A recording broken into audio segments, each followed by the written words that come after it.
What's up, everybody? Today, I want to give you my review for the brand new horror comedy that just dropped on Amazon Prime, Totally Killer. But before I get into it, welcome back to The Haunted Beard.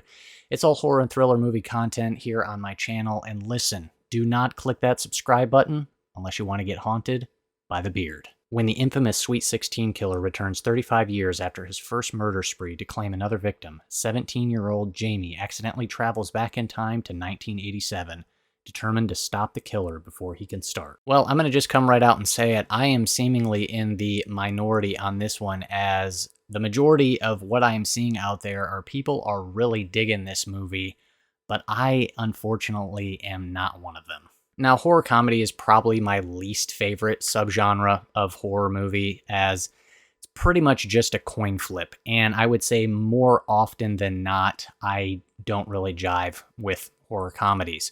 There are some that work, but the majority of them do not. And this is another one that you can throw in the just didn't work for me, did not find it funny category. And my main issue with this, outside of just not really finding it funny, is that this entire movie is one gigantic stereotype cliche trope. And some of these cliches that we get are, the movie starts off with our lead character, played by Kiernan Shipka, is a high school student who thinks her parents suck and are lame, and she doesn't really get along with them, and the parents are overly protective and they don't really trust their child, which, how many times have we seen that? There are police officers in the movie who are ignorant, stupid clowns. How many times have we seen that? There's a character that shows up in the movie who's this kind of weird, creepy guy who's writing weird stuff in his notebook. How many times have we seen that type of character, as if the movie is trying to get us to believe, oh, have you thought about this guy? Maybe he's the killer. They even go as so far as to mention Back to the Future in this movie, and then they use the plot of Back to the Future to explain to the characters in the movie what is actually going on in the movie. Now, I get it. That's really the point of the movie, as this is clearly an homage, throwback to 80s slasher horror movies, with a bit of Back to the Future mixed in. Now, I will give the filmmakers credit, because I do think they executed the movie that they wanted to. And I think the vision that they presented is exactly what they wanted to do. It just, unfortunately, didn't really work for me, as really all the attempts at humor that they used to play into those cliches and tropes just didn't work for me. I laughed once throughout this entire movie. And really, I just found all the attempts at humor to be very easy and obvious and kind of lazy and lame. And so much of the humor is built on how different the world was in the 1980s compared to how it is today.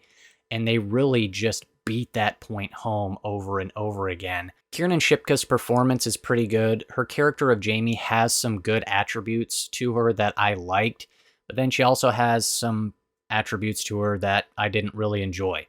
Part of her character, she kind of becomes like the ethics police and is there to, again, sort of reiterate how different things were in the 80s compared to how they are now. And there's things that people say and do that are, of course, problematic in today's society, and she's the one who has to make us aware of that. And one of the characters that they reference is Fat Trish, and she goes, oh, well, that's problematic. You can't say that. And it's just all very obvious and kind of lazy, and it's just very easy, low-hanging fruit, bottom-of-the-barrel type stuff that it's like, yeah, we understand that people did things 40 years ago that today would not be as acceptable. Society grows, we change.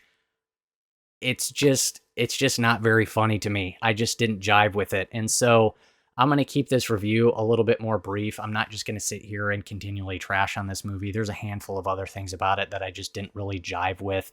I thought the kills were okay. Some of the kills are CGI blood, which didn't look great. I'll give the movie a little bit of credit, as the final reveal was a bit of a surprise, as I didn't or wasn't able to predict who the killer was. And so, look, really, this is all just about how the humor lands. And I understand it seems like the majority of people are loving it and are really jiving with the humor. I just wasn't one of them. Now, just because I didn't like it doesn't mean that you won't. Really, I want this review to help be informative so that you can decide if it's something you think you would like or not. And I think really you could put this thing on for 20 minutes, and if you're jiving with it, you're probably really going to enjoy it. If you're not, then you can probably skip it and save yourself the time. It really just comes down to the humor. Again, I understand that that is the point, playing into all the cliches and the stereotypes of the 80s slasher type movie. But I just thought how they attempted the humor towards those cliches and stereotypes and all that stuff, it just didn't land for me. And so if the humor doesn't work for you, like it didn't for me, there's just not really much here that I really got out of it. So unfortunately, those are my thoughts. Probably going to be like a 3.5 out of 10 for this one. So yeah, I just didn't really have a great time with it, unfortunately. So I really wanted to like it. It was something that I kind of got some expectations and some hopes for, but just didn't really jive with it. So those are my thoughts. Hit me up down below. Like always, let me know your thoughts. Would love to hear from you what you thought of Totally Killer. That is all I got for you today. I appreciate you watching, and I will see you next time on The Haunted Beard.